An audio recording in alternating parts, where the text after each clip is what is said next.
Hi friends, 2 ചേരുവകൾ കൊണ്ട് വളരെ എളുപ്പത്തിൽ തയ്യാറാക്കാൻ പറ്റിയ ഒരു കേക്കിൻ്റെ റെസിപ്പിയുമായിട്ടാണ് ഞാൻ വന്നിട്ടുള്ളത്.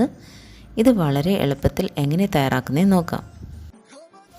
ഞാനിവിടെ ഒരു പാക്കറ്റ് ഓറിയോ ബിസ്ക്കറ്റ് എടുത്തിട്ടുണ്ട്. ഈ ബിസ്ക്കറ്റും കൊണ്ടാണ് നമ്മളിന്ന് കേക്ക് തയ്യാറാക്കുന്നത്. അതിനായി ഈ ബിസ്ക്കറ്റിൻ്റെ ക്രീം സെപ്പറേറ്റ് മാറ്റി നമുക്കൊരു ബൗളിലേക്ക് വെക്കണം. ബിസ്ക്കറ്റ് വേറൊരു പാത്രത്തിലേക്ക് മാറ്റി എടുക്കാം.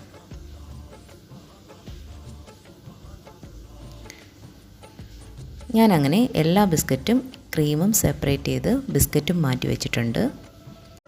ഈ ബിസ്ക്കറ്റിനെ നമുക്കൊരു മിക്സിയുടെ ജാറിലേക്ക് ഇട്ട് ഇത് നന്നായി പൊടിച്ച് ഒരു സൈഡിലേക്ക് മാറ്റി വയ്ക്കാം. നമുക്ക് കേക്ക് തയ്യാറാക്കുന്നതിനായി ഒരു മോൾഡ് എടുത്ത് അതിലേക്ക് കുറച്ച് എണ്ണ ബ്രഷ് ചെയ്ത് കൊടുക്കാം. ഇതിലേക്ക് ഒരു ബട്ടർ പേപ്പറും കൂടെ വെച്ച് ഒന്നുകൂടെ എണ്ണ നന്നായി ബ്രഷ് ചെയ്ത് മാറ്റി വയ്ക്കാം. ഒരു പാത്രം എടുത്ത് അതിലേക്ക് പൊടിച്ച് മാറ്റി വെച്ച ബിസ്ക്കറ്റിൻ്റെ പൗഡർ നമുക്ക് ഇട്ട് കൊടുക്കാം.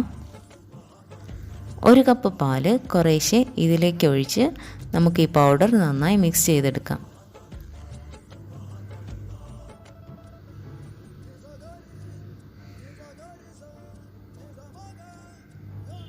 ഇതിലേക്ക് 1/2 ടീസ്പൂൺ ബേക്കിംഗ് പൗഡർ ചേർത്ത് ഒരല്പം പാലും കൂടെ ഒഴിച്ച് നന്നായി മിക്സ് ചെയ്തെടുക്കാം. ഈ ബാറ്റർ നല്ല സ്മൂത്ത് ആവുന്നത് വരെ നമുക്ക് നന്നായി ഇളക്കി യോജിപ്പിക്കണം.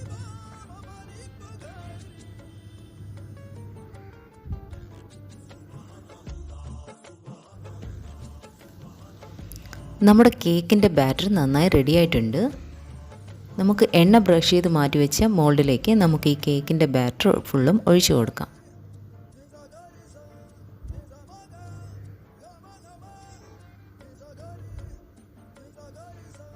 എയർ ബബിൾസ് പോകുന്നതിനായി നമുക്കിത് നന്നായി ടാപ്പ് ചെയ്ത് കൊടുക്കാം.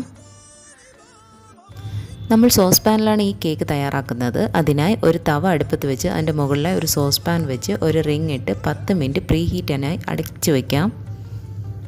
10 മിനിറ്റിന് ശേഷം കേക്കിൻ്റെ ബാറ്റർ ഒഴിച്ച് മാറ്റി വെച്ചിരിക്കുന്ന ആ മോൾഡ് നമുക്കിതിലേക്ക് വെച്ച് ഇത് കുക്കാവുന്നതിനായി 30 മിനിറ്റ് നമുക്ക് വെയിറ്റ് ചെയ്യാം.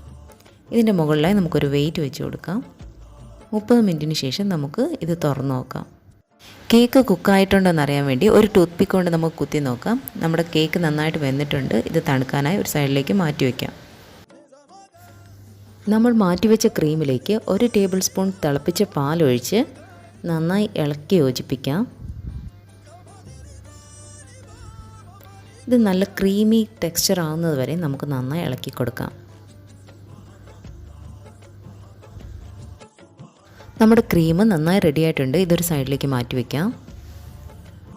നമ്മുടെ കേക്ക് നന്നായി തണുത്തിട്ടുണ്ട്. നമുക്കിതൊരു പാത്രത്തിലേക്ക് മാറ്റാം. ഇതിൻ്റെ മുകളിലുള്ള ബട്ടർ പേപ്പർ നമുക്ക് പതുക്കെ ഇളക്കി മാറ്റാം.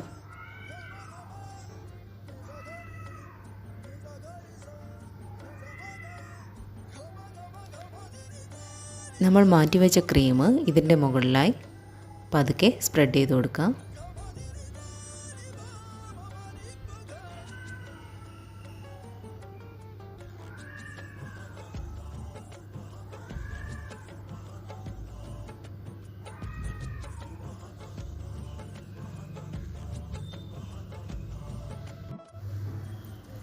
ഗാർണിഷിനായി നമുക്ക് കുറച്ച് സ്ട്രോബെറി സിറപ്പ് ഇതിൻ്റെ മുകളിലായി ഒഴിച്ചു കൊടുക്കാം.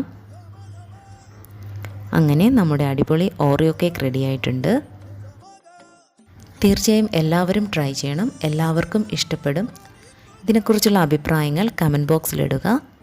ആദ്യമായിട്ടാണ് എൻ്റെ ചാനൽ കാണുന്നതെങ്കിൽ പ്ലീസ് ഒന്ന് സബ്സ്ക്രൈബ് ചെയ്യുക.